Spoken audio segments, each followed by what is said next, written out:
Welcome back to the Jake Underwood Show right here on AM 1420, The Answer. I am Jake Underwood. Someone else who's here, he's trying to be the Republican to represent you in the election for Secretary of State. We are honored to welcome on Marcell Strbich. Sir, how's it going? Good. I want to defend the law and sanctity of our vote. That's for sure. Right. And I know, and I want to hear what you have to say about what Allison Russo said over the weekend. You had a comment, but first I want to ask you. The Senate Bill 293 signed into law. How are you feeling about that? I'm feeling that it did accomplish some things that needed to be done. This bill was important in that we have had for quite some time been non-compliant with the federal law. We've accepted these ballots coming in after Election Day by mail for up to 4 days currently in the law, and that was just passed by Governor DeWine to ensure that we are in compliance with 30 other states, ensuring that everyone's votes are received and counted on Election Day, and that gives us peace of mind. It reduces the likelihood of other issues that bring a lack of oversight at the U.S. Postal Service when they're processing and handling our ballots as the largest entity to do so. And so now I want to ask, so over the weekend, some things were said about by Allison Russo, where she's painting what's happening in Columbus with ICE in a bad light.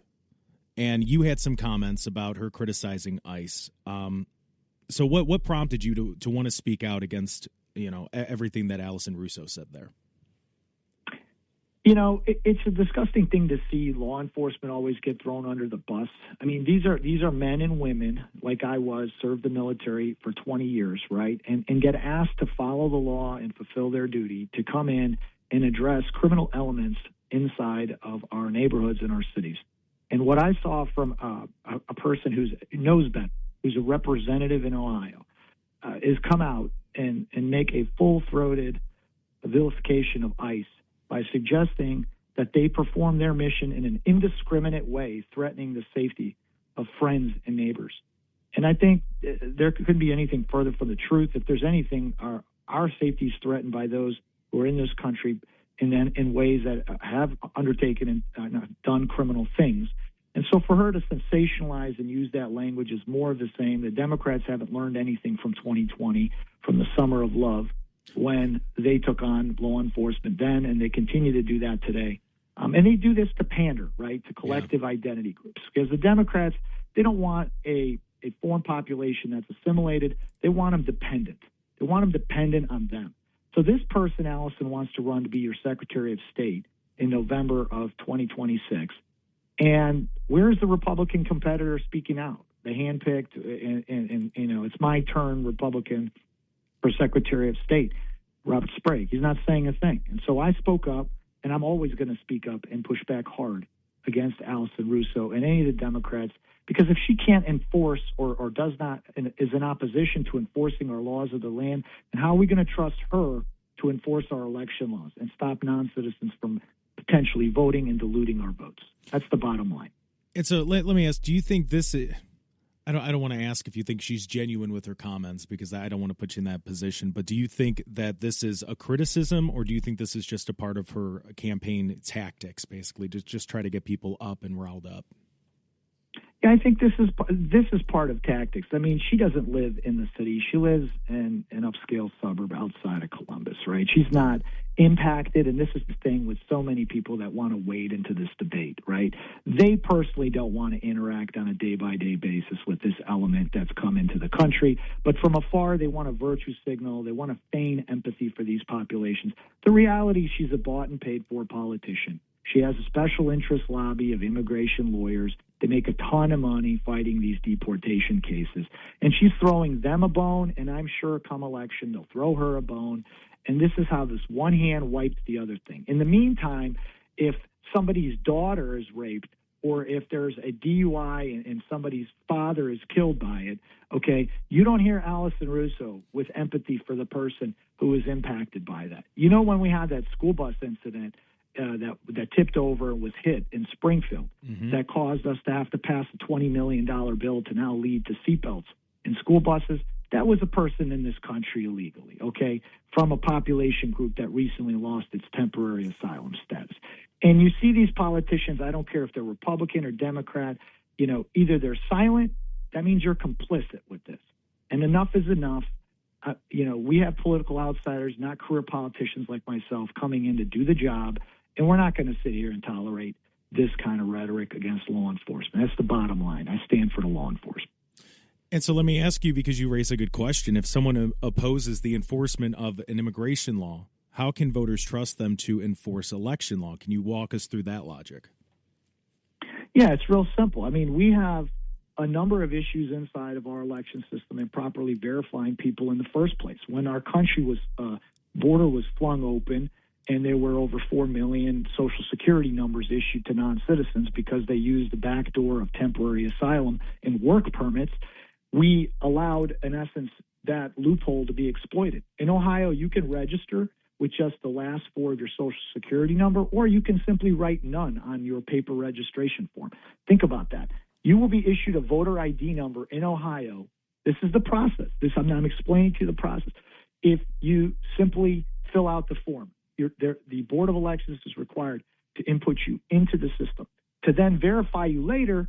But then if you don't cooperate, or whoever submitted that application doesn't cooperate in responding to requests by administrators to clarify or qualify that information, they're still going to be able to receive a mail-in absentee ballot.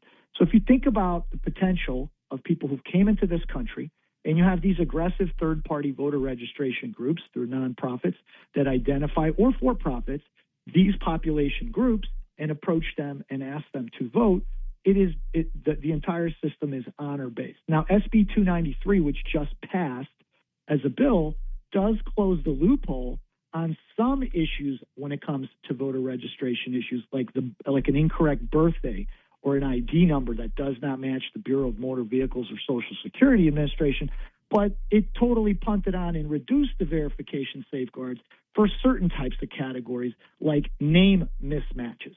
So we still have a very porous system that is problematic at the very front end of Ohio election systems.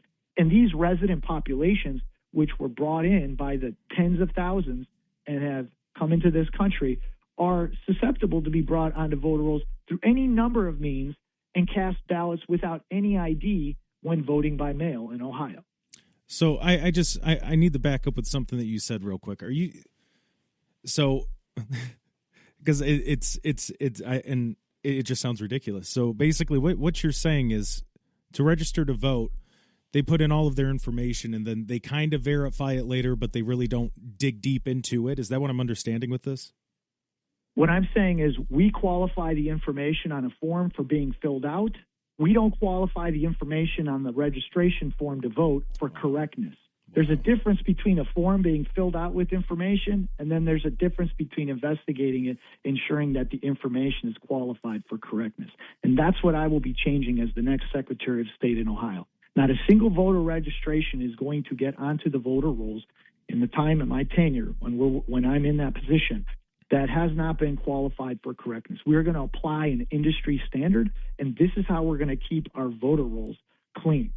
Let me give you an example. In Franklin County, we have 8% of all voter rolls, which are 887,000, that have issues. Put that in perspective, that's 73,000 issues of some type of information. Now, the Secretary of State will say, well, those are data entry errors. No, they're not necessarily data entry errors. They have to do with the broken process on the front end that does not qualify people by the County Board of Elections up front. And this isn't just an Ohio thing. This is a thing that's been going on for 20, 30 years. It's been getting ignored because the people running for Secretary of State aren't interested in Ohio in doing the job typically. They're interested in using that position to step into another position, and they're always campaigning for their next job. When I become the Secretary of State, that is going to end, and we are going to get laser focused on addressing the problems in our election system, and we're going to go to a trust and verify system. And so let me ask, because what laws are in place? Is it that there are laws in place now that they're just not using when it comes to to prevent non-citizens from voting? And if there are, why aren't they using them? The truth is this: back in 1993, the federal government decided to pass a law that wanted to make every voter registration almost universal. And so they basically compelled the states to accept all voter registrations. And then the states passed their own laws to accommodate that, what's called the motor voter law. And from that point, we haven't really taken into account our ability to validate this information coming in for potential voters on that side. Now, we did add voter ID, but then we built the back door for voter ID, so you never have to provide a copy of a valid photo ID, state photo ID, when it comes to mail-in ballot voting. And so you have 1 million Ohioans still casting ballot in the last general election that can bypass or circumvent the whole voter ID presentation when you go vote in person. Wow. It's so confusing to me because, and I talked about in the last segment with SB 293. I guess what's confusing to me is how do you not make sure that elections are the most secure thing going on in the state? Because there's just so much that follows. If people feel like the elections aren't secure, then you're going to have a lot of people that don't even want to go vote, and then it just all kind of goes to hell, just for the lack of a better term. Like it's so important to have election integrity, so people go and left, right, or center. People should be going out and voting. They should be confident in having their voices heard and their votes counted accurately. The good news in all of this is that I have been on this issue for the last 2-3 years as a citizen advocate. I brought legislation forward to Columbus. They weren't interested in passing it. A lot of times I get resistance from the special interest lobbies, from the Board of Elections. They don't want to add additional duties, tasks, responsibilities onto the County Board of Elections. To be fair to the County Board of Elections, they get hit with a lot of directives to follow. A lot of those could be removed and aren't necessary. I have ideas on what those are that we're going to alleviate, and I'd rather have the folks at the County Board of Elections have both the means and the mandate and resources, if need be, for them to investigate these issues. If we can solve this on the back end, anybody who does go to vote isn't going to notice any difference, because my focus is on election administration, and that's where I think our vulnerabilities are predominantly. And that's the part that most of the general public doesn't see and isn't aware of. And it takes a person who wants to exercise accountability in the system and provide leadership from the top and set leadership by example, which is what I did in the Air Force as an intel officer for 20 years. And once that starts to work, we're going to change the culture and the climate of this. And yes, we are going to bring people to a level of confidence that they're not going to walk back. They're going to want to go, they're going to want to participate in this process, because they're going to know their vote without a doubt counts. And I love that. I love hearing that. But on the flip side of it, because we hear a lot about, people will say that, changing the way that the elections are working or getting, new rules, different things like that, it could disenfranchise lawful voters or even legal immigrants. Do you see that as the case? No, I see it as a manufactured narrative, because at the end of the day, regardless of whether you've been fully qualified or eligible to vote in Ohio, the truth is if you go into a polling location and you want to cast a ballot, you'll be allowed to do that. That doesn't mean your ballot's going to count. You can still cast it, but you're going to have to qualify the information after the fact if you have prior registration in the system and the information is somehow mismatched or invalid. So there are already safeguards to not disenfranchise voters, and that's what provisional ballots are. And for those of you who've tried to come and vote and you find out that the address on your ID doesn't match the information that the Board of Elections had on file because something changed and you didn't make the update, you still have a period of time after the election to reconcile that and correct the information for your vote to count. So we have very much, when it comes to procedurally, a fair system to never disenfranchise a prospective voter. But the responsibility of the state and the Secretary of State is to ensure that everybody has been verified as eligible up front. And that, to me, is the area of weakness in Ohio and most of the country. And that's what I'm going to solve. So what do you think it is that career politicians don't understand about the public trust with elections? I think most of the time, because of the fact they're on the inside of the system and they're beholden to their peer relationships and they're more concerned about their electability, they're unwilling to take steps or actions to address what gets brought to them. They don't want to go out on record, because if they go out on record, they're going to be potentially held to account in a later election.